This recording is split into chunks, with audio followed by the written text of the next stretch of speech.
Hi friends, ఈరోజు బొరుగులతో ఉగ్గాని చేసి చూపిస్తున్నాను. బొరుగులు అంటారు, మరమరాలు కూడా అంటారండి.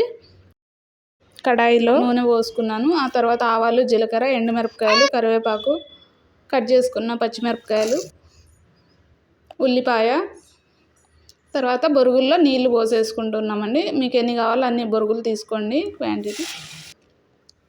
నీళ్ళు పోసుకున్న తర్వాత ఇక్కడ టమాటా వేసుకున్నాము. టమాటా వేసి తర్వాత ఉప్పు, పసుపు వేసి బాగా వేయించేసుకోండి. ఇవి వేగేలోపు మనం బొరుగుల్లో నీళ్ళు పోసుకున్నాం కదండి, అవి తీసి ఒక బౌల్లో వేసేసుకుందాము. ఎక్కువసేపు ఉంచకూడదండి, ఒక 2-3 నిమిషాలు ఉంచేసేయండి, లేదంటే మెత్తగా అయిపోతాయి బొరుగులు. ఆ తర్వాత కొత్తిమీర వేసుకోండి. వేసుకొని బొరుగులు వేసి కలిపేసుకోండి. లో ఫ్లేమ్లో పెట్టేసుకొని